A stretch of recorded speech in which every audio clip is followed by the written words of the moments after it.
watching this video and you're a mechanic and you work at a car dealership and you're not making any money, well, guess what? That's gonna stop today.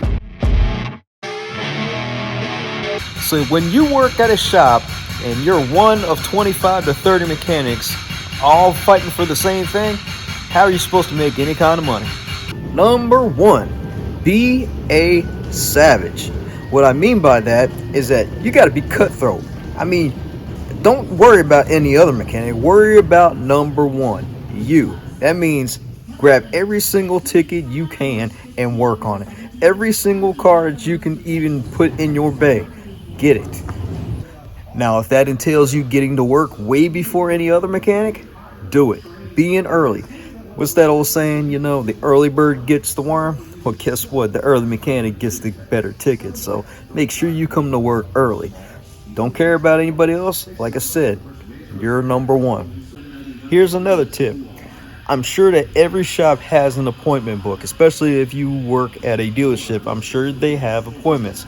Find out how to access the appointment scheduling and look to see what is the workload happening for even the day of or the day after or even a month from now. You can always find, you know, what the workload is going to be. So that will help you also. And here's another one.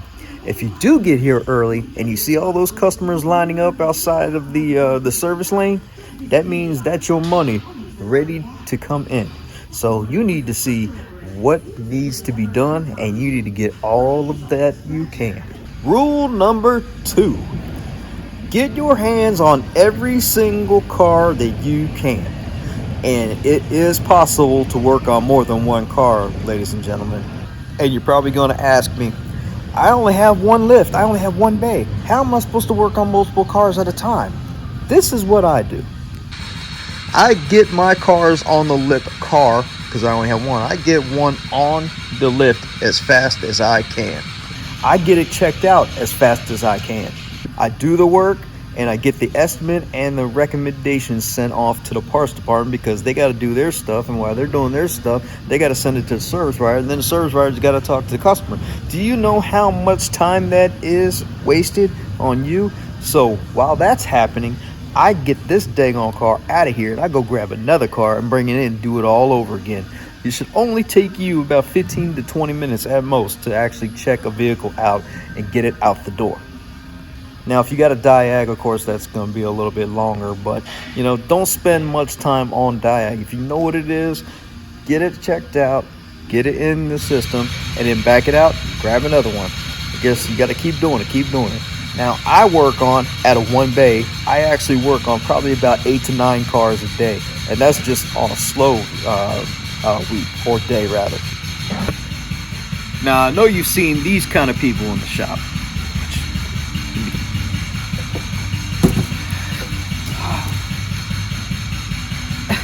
Man, when am I gonna get an approval? Jeez, man. They're on service riders, man. They don't, gosh. Those are the people that do not make any money.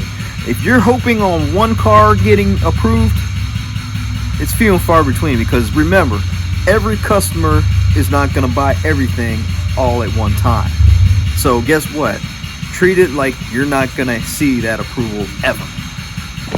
So if you're down on your knees hoping and praying that you're gonna get a good ticket like a timing belt, it just dawned on me.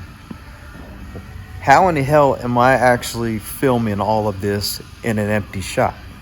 That's because everybody else is taking their hour-long lunch break. I only took 30 minutes. So since I took 30 minutes, that means me 30 minutes to be first in line to get all of those tickets after lunch. And yes, I know some people are going to be down in the comments saying, yeah, I do all of that and I still don't make any money. Well, it depends on how much you hustle. I call the dealership life the hustle, because you got to hustle for your money. That's a guarantee. Even if it's an oil change, it's still money.